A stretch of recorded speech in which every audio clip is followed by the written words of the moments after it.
This one is gonna be a little darker. This is from Tuv. He makes dark videos. Cool beanie though.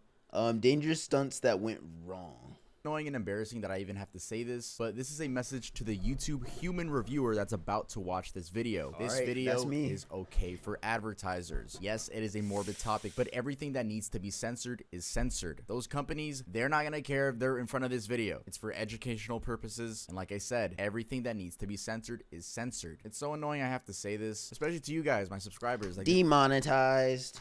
this is so awkward for you guys. I know, and this is how I can reach out to YouTube, by putting this in front of my video. I don't like it either. You know, I used to not care that much because, yeah, you guys support Earl and you guys support my music, which I get paid very good on Spotify and Apple Music, but it just hits that's sick. different because I paid a group of editors to edit this video, and I'm not even gonna make profit from this. So it starts getting weird when I get a team. It just, like, now I have people that I gotta pay. Don't think I'm gonna stop uploading my videos. He has a Patreon. I love being a YouTuber, and I'm not gonna stop this, but like I say before, if you guys see me tone down the content, you know why. This ain't Tough switching up. I need to get paid, bro. This is my job. Edgy topics, I need to get paid, I gotta push him back. Sorry for starting the video off with this energy. I really am. To my subscribers, I love y'all. Y'all show me that you guys support me no matter what, and I appreciate that so much. If you guys really want to support directly, you can always buy from Earl, which is but probably fame. Yeah, enjoy the video. In the search for thrill and probably fame, people often end up doing stunts that an average person, like you and me, might consider crazy. In this video, we look into some of the craziest stunts that have been attempted and just how fatal they became, from being accidentally boiled alive to being an adrenaline junkie gone wrong. Today, we'll be taking a look at the most dangerous stunts gone wrong. Hey guys, welcome back to another video. I do have a little thing to tell you guys, and that's that I am working on a cartoon. Yeah. It's called Two Gay Cats. I tweeted about it in case you want to go get a little bit more information about it, but that's for the future. It's being worked on bro, right now. come on, bro. Characters. I'm trying to hear it. Such a just cool trying to hear the and stunts. I can't wait for you guys to see that. I already said that in my last video, but just another reminder that I'm gonna be streaming on Kick, and make sure to go it's been 2 minutes, please. That's really it. You guys heard the intro. My attention span, bro. Most dangerous stunts gone wrong. Some of them were caught on camera. Obviously, I'm not gonna show that part. I'm not trying to get demonetized, but I'll show you guys enough. And let's get started with the video. Woo Youngnin. One of the coolest things on social media is definitely seeing those epic photos of people hanging their feet over the skyline of a city, like this one and this one. Such photos draw lots of attention, and the people behind them, rooftoppers, not only thrive on the attention, but also find lucrative deals. These rooftoppers often infiltrate restricted sections of high-rise buildings and take pictures of themselves in cool yet frightening places. But what happens when this risky hobby comes with the urge to outdo oneself with every new mission? Well, this is exactly what this next story is about. Remember the second photo I showed you? This is the guy we're focusing on. His name was Wu Youngnin, and he was among the first and most popular rooftoppers in China. Wu, just like many that do similar stunts, would find access to buildings and take photos in insane positions. The fit is hard, photos on Weibo, which is like China's version of Facebook or Twitter. Why is it so low quality? So much attention, and with attention also came money. He had built a large social media audience, specifically over 1 million followers across different platforms, and he was posting regularly until November 8th, 2017, when suddenly his Weibo account went quiet. While for a moment his followers speculated on what happened, the truth is that he fell 62 stories off the Weiwan Hua Center in Changsha, the capital of a province called Hunan in China. Yes, he actually fell 62 stories, and there's a video. A New York Magazine article that was written in 2017 explains what was happening before the fall. Wu hangs on the side of the building and attempts pull-ups. He manages to do 2. Oh no, I've seen this video. Third one before losing oh my god, yeah. Off. An obvious question here would then be, if he did these stunts all the time, why did he fail so terribly? Well, it could have been the fact that he was simply just always trying to one-up himself. In a social media post, rooftopper Charlie_7U, who was Wu's friend, said he went a bit over the top, always trying things that are beyond his ability. However, he wasn't doing it for nothing. Apparently, he was competing in a rooftopping challenge with a grand prize of $15,000 US, which is 100,000. It's never worth it. Who even allowed that? Like, was it like a challenge between another YouTuber And its sponsor was unclear. Who would sponsor that? So it emerged that he was actually going to propose to his girlfriend the day after the challenge. So part of the money would have been for their wedding. And he also wanted to take care of his mother's medical bills. 2 years later, the Beijing Internet Court, following a lawsuit from Wu's family, awarded them with $4,300 as compensation by Huajiao, a live streaming app, for the minor role that the company played in the death. The court argued that Huajiao encouraged the rooftopper's daredevil actions. Every time I see those images, like those risky images where they're on the top of a building, you see their feet hanging, I never really thought about them slipping. I mean, I guess we all think about it, but we never actually hear about it. Yo, you're saying it's true. Second on our list is know. Kirk Raymond Jones, It's a U.S. sad, citizen who lost his job, which was being a worker at his family's auto part business. Jones' stunt is well known and has been extensively covered by many news outlets for the sheer fact that he did the same crazy thing twice, first when aged 40 and then again at age 53. The bulk of the coverage is particularly on his first attempt, where he jumped off Niagara Falls and survived. ABC News, for instance, did an exclusive interview with him and found out that he took the dive because he had struggled with depression and wanted to die. This was back in October 20th of 2003, and at the time, Jones became the first person to ever survive the fall without protection. In that interview, he explained that he knew, quote, "The currents and the whirlpool effects are so strong down there, and that is what kills." He then went ahead to say that after hitting the current and realizing, wow, I'm not dead, I'm alive, the suicidal thoughts went away and he wanted to live. So the encounter had apparently given him a new outlook on life. What went wrong? An eyewitness who saw him before the jump said that he just looked calm. Also, ABC reports that there was a woman who jokingly asked if he was gonna jump, to which he replied, honestly, yeah. If you're not gonna die, sure, go for it. Like, if you're not, but yeah, I'm sorry, that is not the world we live in. I'm trying to figure out though, like, what's gonna go wrong? Like, what?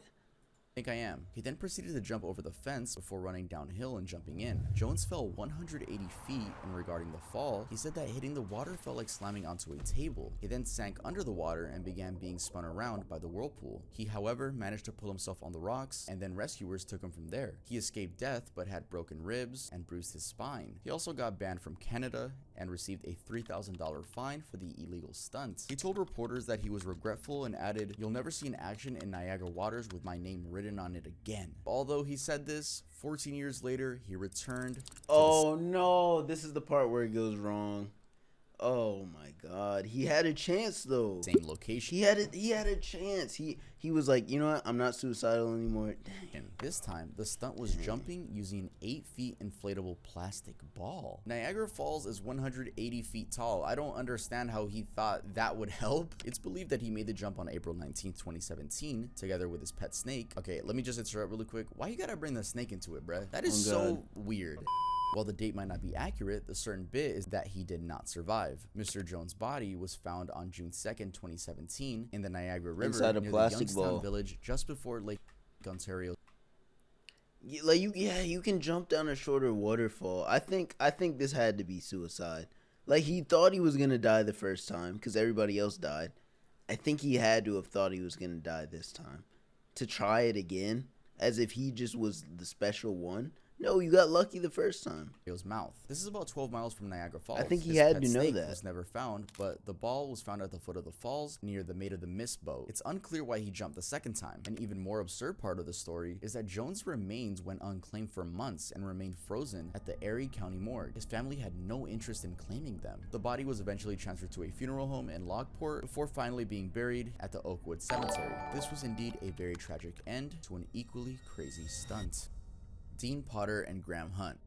Have you ever heard of base jumping? If not, don't worry, you don't gotta do your research. I'm about to explain it. Back in May 16th, 2015, two gentlemen, Dean Potter, 43, and Graham Hunt, 29, met their untimely deaths at Yosemite National Park while attempting a base jump stunt. The word base is an acronym for buildings, antennae, spans, and earth. Buildings is for buildings, antennae means radio masts, spans is for bridges, and earth just means cliffs. So a base jump that's not that crazy. So I know a lot of essentially people involves do that. jumping from any of these spots to the ground using a parachute. However, because it's an extreme sport, people make it more quote-unquote fun by jumping a certain distance before opening the parachute or attempting clever maneuvers while on their way down. And it was during one of these dangerous maneuvers that Potter and his friend crashed and died. Although we pointed out that base jumping is done with a parachute, there's also a popular version called wingsuit base jumping. This is where the person jumping wears a suit that inflates as soon as they jump off a cliff. The suit allows them to steer away from the edge of the cliff. As one gets good at wingsuit jumping, they start doing proximity flying. That's where they challenge themselves to steer around objects as they descend. You can probably tell where this story is going because on that day, they were both trying to do proximity flying. At around nightfall, they jumped from a Taft Point above the Yosemite Valley and attempted doing the 3,000-foot descent via a route that would require them to clear a notch in a rocky ridgeline. Bro,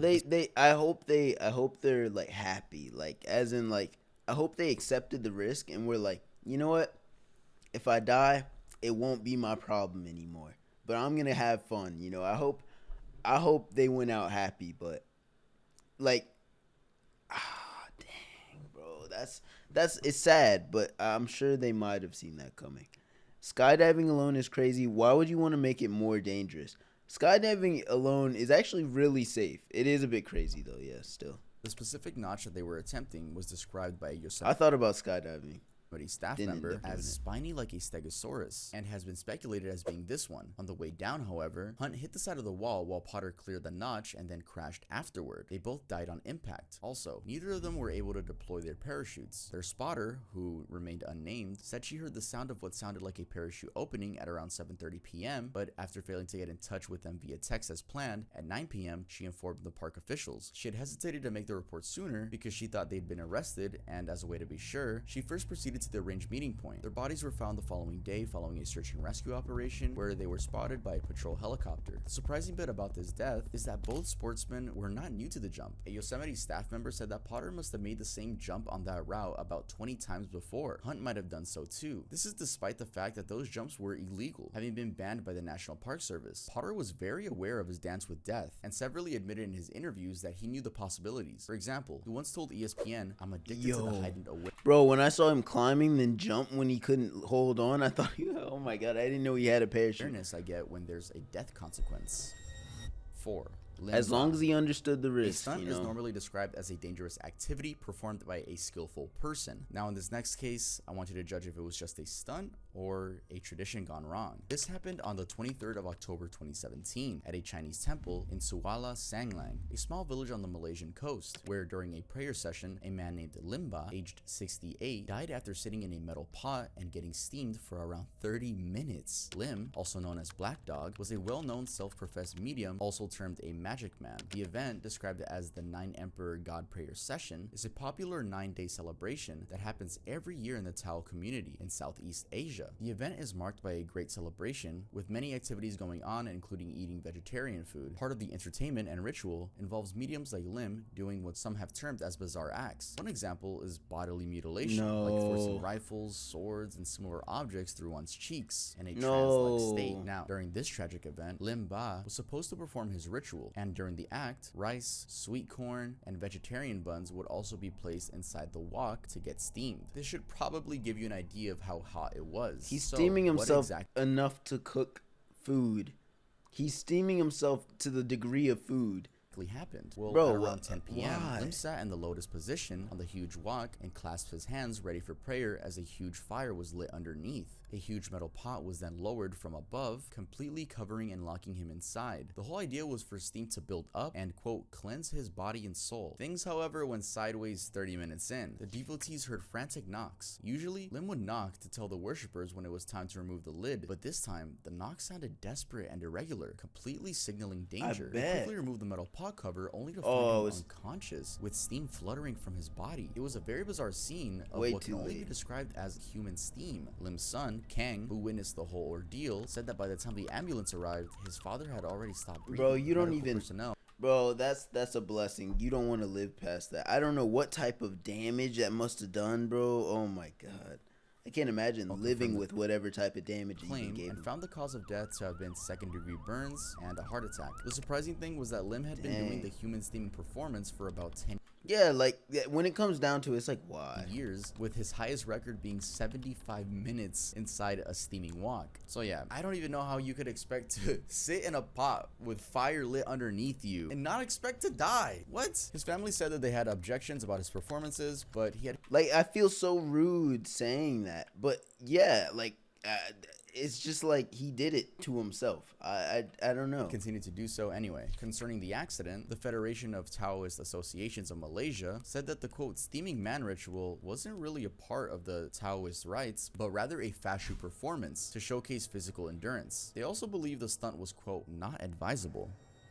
Timothy Isaiah Hall.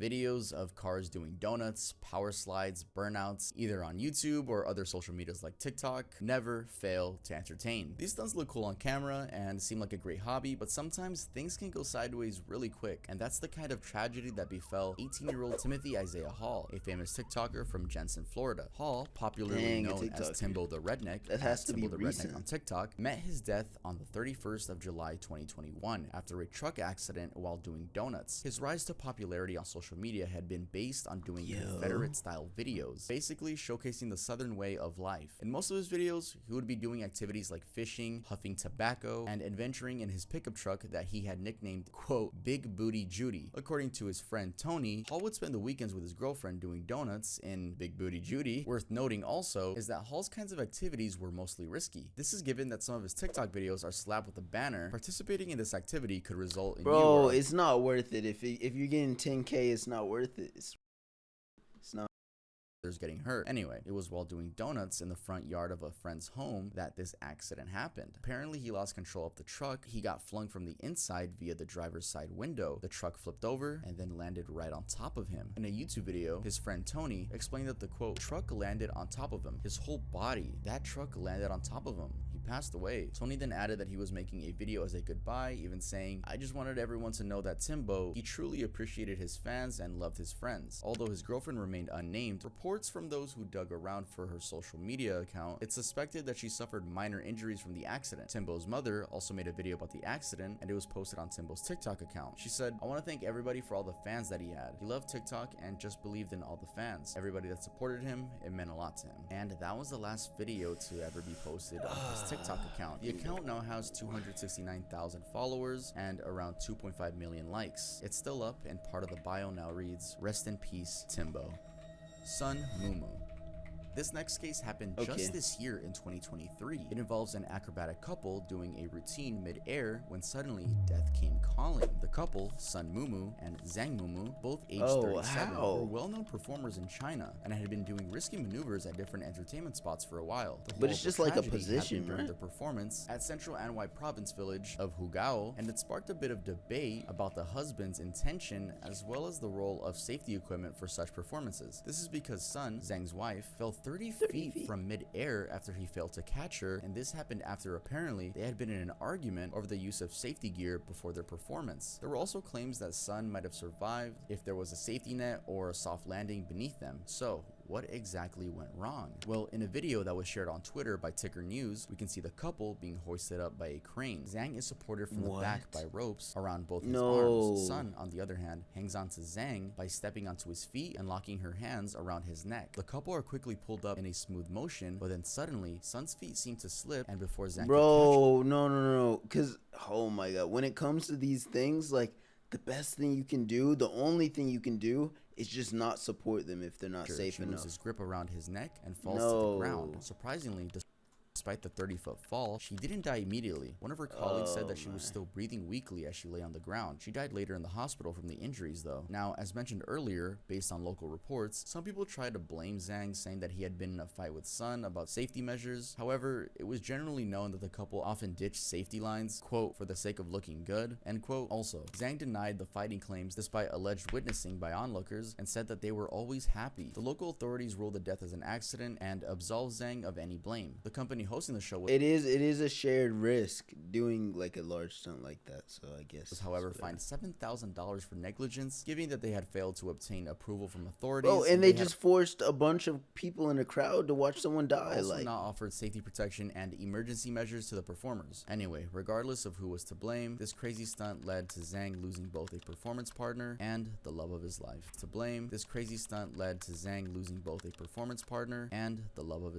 Alright, that was it for this video. If you guys liked it, make sure to leave a like. If you guys are new to the channel, make sure to subscribe, and make sure to go join the Discord. Go follow me on Instagram. Go follow me everywhere. But if I want you to do one thing, it's go follow me on. I hear you. I'm not doing that. I'm not doing all that. But I am gonna subscribe. Tuv is an amazing YouTuber. I really recommend it. This was a good video. They're all dark, but very good videos.